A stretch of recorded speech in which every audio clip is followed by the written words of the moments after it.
మోకాల నొప్పులకు ఎటువంటి సర్జరీ లేకుండా ఎపియాన్ పెయిన్ క్లినిక్ అందిస్తున్న అత్యాధునిక చికిత్స.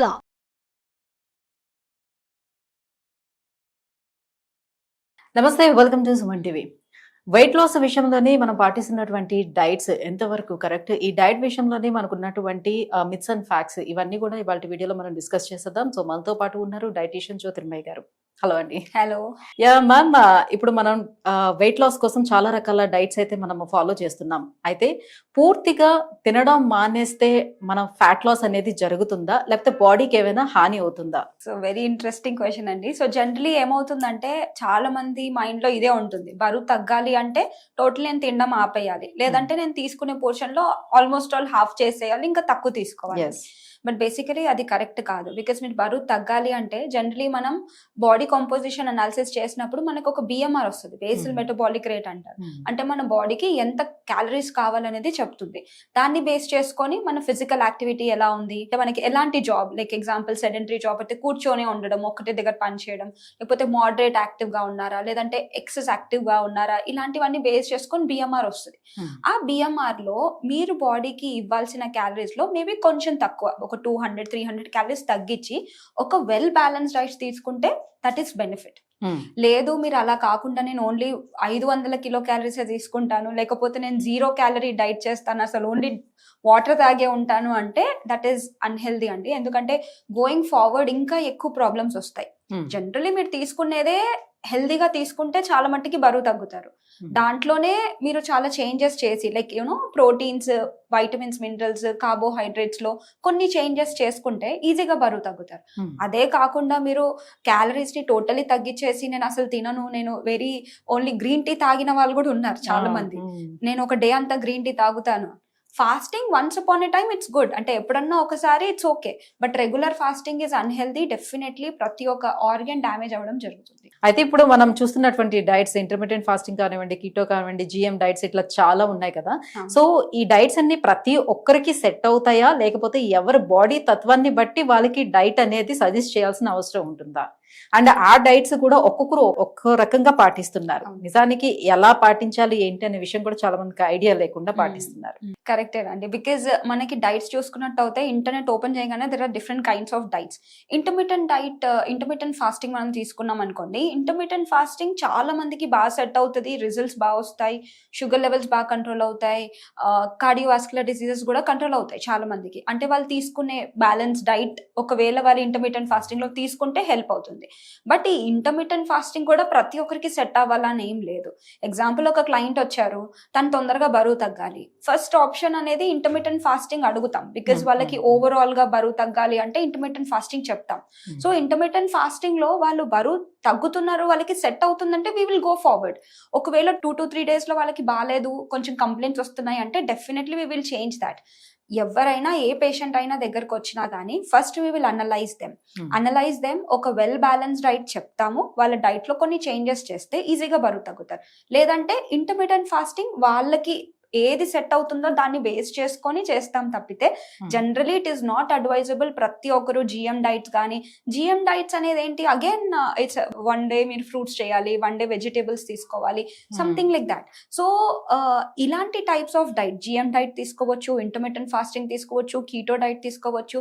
ఇవన్నిట్లో బరువు తగ్గుతారు, వాస్తవమే అది. కాకపోతే మీరు ఎలా తగ్గుతున్నారు, లైక్ ఇప్పుడు మనం ఓవరాల్ గా వెయిట్ తీసుకున్నట్టు అయితే ఫ్యాట్ లాస్ ఉండాలి, కానీ మజిల్ లాస్ ఉండకూడదు అనమాట. సో మజిల్ లాస్ అవుతున్నారు, ఎక్కువగా మీకు హెయిర్ ఫాల్ ఉంది, డెఫిషియన్సీస్ కి లీడ్ అవుతుంది అంటే that is not a healthy diet. A diet చేసినా కానీ మీరు హెల్దీగా ఉండాలి, ఎనర్జీ లెవెల్స్ బాగుండాలి, హెయిర్ క్వాలిటీ బాగుండాలి, స్కిన్ బాగా హెల్దీగా ఉండాలి, ఇలాంటి టైప్స్ సెట్ అవుతుంది అనమాట. సో ఇది డెఫినెట్లీ ఒక డైటిషియన్ దగ్గర, న్యూట్రిషన్ దగ్గరికి వెళ్తేనే మీకు తెలుస్తుంది మీ బాడీ టైప్ అండ్ మీ డైట్. వన్స్ ఇప్పుడు డైట్ ఏదైనా ఫాలో చేస్తున్నారు, స్టార్ట్ చేశారు, అది అలా కంటిన్యూ చేయాల్సిన అవసరం ఉంటుందా? సో దాన్ని ఏమైనా మధ్యలో బ్రేక్ చేస్తే మళ్ళీ యాజ్ యూజువల్ గా వెయిట్ గెయిన్ అయిపోతామా? బేసికల్లీ అంత వెయిట్ గెయిన్ అనేది ఉండదండి. సో జనరలీ ఏదైనా ఒక డైట్ ఫాలో అవుతున్నారు, స్పెషల్లీ ఇప్పుడు ఒక పర్సన్ ఉన్నారు ఎక్కువగా జంక్ ఫుడ్స్ తీసుకుంటారు, బయటే తింటారు. సో అలాంటి పర్సన్ కి ఒక వెల్ బ్యాలెన్స్ డైట్, అంటే మీ డైట్ లో ఫస్ట్ వెజిటేబుల్స్ తినాలి, ఫ్రూట్స్ తినాలి, నార్మల్ రైస్ బదులు కాంప్లెక్స్ కార్బ్స్ తీసుకోవాలి, ప్రోటీన్ తీసుకోవాలని చెప్పినప్పుడు కొన్ని చేంజెస్ చేసినప్పుడు డెఫినెట్లీ అది వెయిట్ పైన ఇంపాక్ట్ చూపిస్తుంది. అంటే ఒక హెల్దీ న్యూట్రియన్స్ అందుతాయి, వెయిట్ లాస్ అనేది అవుతుంది, బాగా హెల్ప్ అవుతుంది. సో ఒక పర్సన్కి వెయిట్ లాస్ గురించి మనం ఇచ్చామనుకోండి, కంటిన్యూగా యూస్ చేయొచ్చు. కానీ ఒక పర్టికులర్ టైంలో, ఎగ్జాంపుల్ ఒక పర్సన్ 5 kgs తగ్గాలనుకోండి, 5 kgs తగ్గిన తర్వాత మళ్ళీ కంటిన్యూగా ఇంకా అదే డైట్ చేయాల్సిన అవసరం లేదు. బికాస్ ఒక 5 kgs తగ్గిన తర్వాత వాళ్ళ బిఎంఆర్ చేంజ్ అయిపోతుంది, బేసల్ మెటబాలిక్ రేట్ చేంజ్ అయిపోతుంది, వాళ్ళ ఫ్యాట్ పర్సంటేజ్ చేంజ్ అయిపోతుంది, వాళ్ళ లోపల ఉన్న విజరల్ ఫ్యాట్ చేంజ్ అయిపోతుంది. సో ఇలా మనకు అన్ని చేంజ్ అయిపోతాయి కాబట్టి కంటిన్యూగా వాళ్ళు చేయాల్సిన అవసరం లేదు. కొన్ని చేంజెస్ ఏవైతే వాళ్ళు చేసుకున్నారో, హెల్దీ లైఫ్ స్టైల్ చేంజెస్ అంటాము, లైక్ ఇప్పుడు కాంప్లెక్స్ కార్బోహైడ్రేట్ కి షిఫ్ట్ అయ్యారు, that's a good thing. So అలాంటివన్నీ కంటిన్యూగా చేసుకుంటూ పోతే సరిపోతుంది తప్పితే మళ్ళీ ఒక క్యాలరీ రెస్ట్రిక్టెడ్ గా ఉండాలి అలా చేయాల్సిన అవసరం లేదు. సో వెయిట్ లాస్ అనేసరికి ప్రతి ఒక్కరికి ముందు గుర్తొచ్చేది జిమ్ కి వెళ్దాము, సో జిమ్ కి వెళ్ళి తర్వాత వెయిట్ లాస్ అవుదామని అనుకుంటారు. బట్ జిమ్ కి వెళ్ళి అంత కష్టంగా జిమ్ చేసినప్పటికీ కూడా డైట్ అనేది సరిగ్గా ఫాలో అవ్వకపోతే దాని యూజ్ ఉంటుందా ఉండదా? అండ్ మజిల్ గెయిన్ కోసం అని ప్రోటీన్ పౌడర్స్ ఏవైతే యూజ్ చేస్తున్నారో అవి తీసుకోవాల్సిన అవసరం ఎంతవరకు ఉంటుంది? దానికి బదులు సహజ సిద్ధంగా వచ్చేటువంటి ఆహార పదార్థాల ద్వారా మజిల్ బిల్డ్ అనేది చేసుకోవచ్చా మనం? సో జనరలీ జిమ్ కి వెళ్ళాల్సిన అవసరం ఏం లేదండి. బికాజ్ ఏదైనా ఒక ఫిజికల్ యాక్టివిటీ మనం అడాప్ట్ చేసుకుంటున్నాము, బికాజ్ ఆ లైఫ్ స్టైల్లో చేంజెస్ చేస్తున్నాం. డైలీ వాకింగ్కి వెళ్తున్నారంటే ఇట్స్ లైఫ్ స్టైల్లో ఒక చేంజ్ అనమాట మనకి. లేదు రోజు నేను జిమ్కి వెళ్తున్నానంటే జిమ్ చెయ్యండి, ఒకవేళ చేస్తానంటే బీ కన్సిస్టెంట్, కంటిన్యూగా చెయ్యండి. ఆ టైం పీరియడ్ అనేది కూడా కన్సిస్టెంట్ గా ఉండాలి. వీక్లీ వన్స్ జిమ్కి వెళ్తారా, పర్వాలేదు, యూ కెన్ గో. రోజు మీరు వాకింగ్ చేస్తారా, okay, but it should continue. లేదు నేను బరువు తగ్గేంత వరకే నేను చేస్తాను, దాని తర్వాత మళ్ళీ నేను జిమ్ వదిలేస్తానంటే that is not right way, because మీ బాడీ అడాప్ట్ చేసుకుంటుంది.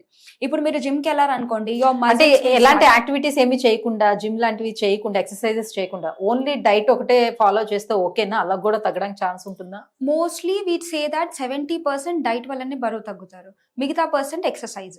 But what I suggest is, because బరువు తగ్గుతున్నారు బట్ మీ మజిల్ ని టోన్ చేసుకోవాలంటే ఫిజికల్ యాక్టివిటీ ఉండాలి. So I would suggest 2 weight loss కి డెఫినెట్లీ వెల్ బ్యాలెన్స్ డైట్, దాంతో పాటు exercise, at least 1 hour of physical activity. మీరు నడవలేకపోతున్నారా, మోకాలు నొప్పులు ఉన్నాయా, డూ బ్రీతింగ్ ఎక్సర్సైజెస్, కొంచెం యోగా పోసెస్ చేయండి. లేకపోతే స్మాల్ యాక్టివిటీస్, ఒక వాటర్ బాటిల్స్ ని డంబెల్స్ లాగా యూస్ చేసి మజిల్ పైన పెట్టండి. So because there are so many ways. కంటిన్యూగా మీరు ఒక పర్టికులర్ యాక్టివిటీని మీరు రెగ్యులర్ గా లైఫ్ స్టైల్లో ఇంప్లిమెంట్ చేసుకుంటే బాగా బెనిఫిట్ వస్తుంది, రాదర్ దాన్ గోయింగ్ టు జిమ్కి వెళ్ళేసి నేను కంపల్సరీ జిమ్ లోకి వెళ్తేనే బరువు తగ్గుతారు అన్నది that is not right way. So finally ఏది ఏమైనా సరే కూడా, యోగా చేసినా, జిమ్ చేసినా, ఇంకొకటి ఏది ఫాలో అయినా కూడా ఫైనల్లీ రావాల్సింది డైట్ దగ్గరికే రావాలి. విత్ డైట్ తోనే ఏది చేసినా కూడా ఫలితం ఉంటది అంటారు, రైట్? Yes, correct. అండ్ ఇందాక మీరు అన్నట్టు ప్రోటీన్ పౌడర్స్ కూడా. సో జనరలీ ప్రోటీన్ పౌడర్స్ ఎందుకు తీసుకోవాలి అంటే, తీసుకోకూడదు 2 చెప్తాను నేను. ఫస్ట్ థింగ్ ఏంటి అంటే, మనం తీసుకునే డైట్ లో ప్రతి ఒక్క కేజీకి 1 గ్రామ్ చొప్పున ప్రోటీన్ అనేది తీసుకోవాలి. ఇప్పుడు 60 kgs ఉన్నారనుకోండి, 60 grams ప్రోటీన్ తీసుకోవాలి. కొంతమందికి డైట్ లో రాదనమాట అది. సో వెజిటేరియన్స్ అయితే బేసికలీ మొత్తం రాదు. So that is the reason you have to use protein supplements. But ఒక బాగా ఉంది, ఆ ప్రోటీన్ మీకు బాగా డైజెస్టిబిలిటీ బాగుంది అంటేనే then only you should go. అది కూడా ఒక న్యూట్రిషనిస్ట్, ఒక గుడ్ డైటీషియన్ దగ్గరికి వెళ్తే సజెస్ట్ చేసినప్పుడే తీసుకోవాలి, కానీ మీ ఓన్ గా మీరు తీసుకోకూడదు. Thank you ma'am, thank you so much. Weight loss కోసం ఎలాంటి డైట్ ఫాలో చేస్తే బాగుంటుంది, అసలు ఏంటి అనే విషయం తెలియజేసినందుకు థ్యాంక్ యూ. వెల్కమ్.